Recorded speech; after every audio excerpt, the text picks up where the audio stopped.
Hey, what's up guys? Welcome to this episode of Tech Stuff. Today we have with us the new DJI Osmo Mobile 4, a lightweight and compact phone gimbal packed with the latest firmware and technology from DJI.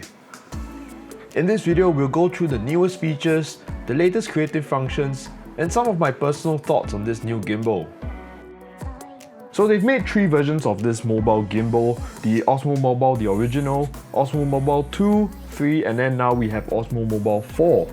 Now you might be wondering, why would they make so many mobile gimbals? Well, not everybody wants to carry around a large camera and an even larger gimbal, so hence the development of more of these mobile gimbals. So we have it here thanks to Tech360 and DJI Singapore.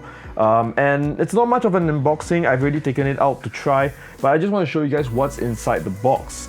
So inside the box, I mean, it's quite clear what they're trying to do with this new version with all the magnets around. It's basically a magnetic mount, but what we'll get from the top layer is firstly some user manual guides, and of course the magnet itself. So the magnet guide comes with an alignment guide which you will need to use later when mounting it onto your phone. It comes with this magnetic ring thing that you would attach to the back of your phone. You can use it as a stand, but we'll attach that a bit later. It also comes with this very nice cloth bag, and with that cloth bag it also comes with a couple of other accessories, the charging cable of course, a couple of these mounting stickers, and of course inside the box we have the actual gimbal itself, the DJI Osmo Mobile 4. It has this nicer light grey compared to the previous, which was a bit darker. I think this looks a lot more friendly and you know, just for average people to use it. It's not too distracting, not too obvious, very subtle. I like it. And it comes with this little mini tripod. I'm not sure if the previous ones had this tripod, but this one looks really sleek. Very nice inclusion. Obviously you use this when you want to set the mobile gimbal down. There you go. So like I said, the main difference between this and the other versions is the magnetic mounting system. You can either use the clamp or you can use the keychain over here, which is more permanently attached to your phone if you like that. But attaching this means you won't be able to use phone covers. So there's another option which gives you more flexibility, which is this clamp that goes on magnetically, and it's pretty strong, this magnet.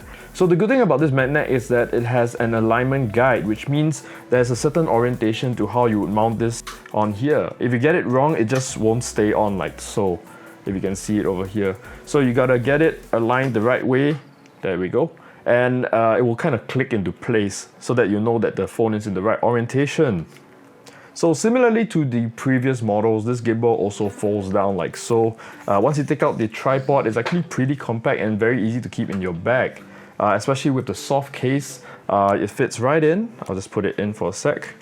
And I think it's just very convenient. So once you're ready, you just whip it out like that, turn it on, and it will start to balance itself. And of course, you want to attach the tripod if you need that. I don't see the need for the tripod all the time. If you're just taking it for a bit, you can just use it without the tripod. So in the afternoon, I actually took the gimbal out for a trial run just to figure out all the different types of functions it has. Most of it is in the firmware. There's nothing very new about the new gimbal. It's still the same gimbal except for the magnetic mounting system. Other than that, everything's all firmware. So if you have the older version, you are most likely to be able to do all the other new functions as well. Before I carry on, you do need the DJI Mimo app for this gimbal to work with your phone. Reason being is that some functions like active tracking, dynamic zoom, and all the other functions, you kind of need the gimbal to be in communication with your phone. So do download that app. Alright, so some of the controls on this Osmo Mobile. Firstly, you have of course the joystick, which controls the movement of your gimbal if you want to adjust your framing and things like that. So you have this joystick which is really nice, and it doesn't have anything sticking out for it, so a very minimal profile, and it goes in all directions. You can also adjust the sensitivity of this using the app. So other than that, you have the record button here that works for both photos and videos, and you also have a mode button which doubles as an on and off button as well. So the mode enables you to firstly turn on and off the gimbal, and it also allows you to switch between photo and video mode pretty quickly. Alright, next up on the side, there's also a telephoto and wide toggle over here. So if you have a phone with multiple lenses like I do, you can switch between the different lenses and focal ranges just by holding the telephoto or pushing it down to the wide angle. Now, a cool shortcut trick is that if you just hit it once, it will just jump to the nearest focal length, which means the nearest lens, and it will stick with that original focal length. So like I said, they give you this little transparent guide, which I think fits most phones. It's just for you to roughly align the center of your phone so that you can get the sticker as centered as possible, which is better for your gimbal. So it gives you a better center of gravity. The motors in the gimbal doesn't need to work so hard. And there we go. It's roughly at the Apple logo, I think. Don't need to be super precise, but I'll just try to be precise for you guys.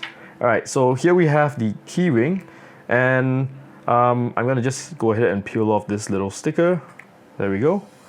So like I said, this is a bit more permanent, and you want to clean off the surface before you do this. Alright, so I'm just going to place this right smack in the middle. This is a bit difficult. I'm going to use the ring to help me. Alright, there we go. So there is an advice online for you to leave it for, I think, 4 hours or 20 hours. I can't remember which one. I'll leave it on the screen above. But yes, we'll leave it here. You gotta put the ring up so that you can take out the alignment guide. And there you go. You have this little magnetic thing that you can use as a phone stand as well. So one of the things that I really like using this gimbal for is time lapses. The time lapse function in the app makes it very convenient for you to get moving time lapses. And all you need to do is actually plot a path using the app. So using the app, you can select the first position and the last position and select the time that you want to shoot the time lapse for. And once you're ready, you can just hit the record button and the gimbal will automatically move to the start position and start taking the panoramic time lapse. Yeah, so you get some pretty cool stuff with that. You can do it in the portrait mode or in the landscape mode, depending on what you want to use it for. Now, the second function that I really like is the hyperlapse. Now, this hyperlapse isn't perfect. As you can see, it's still a bit jittery, but I think you can kind of smoothen it by walking a bit better. I was trying my best to walk as smooth as possible, but ended up needing to stabilize the footage in post-editing.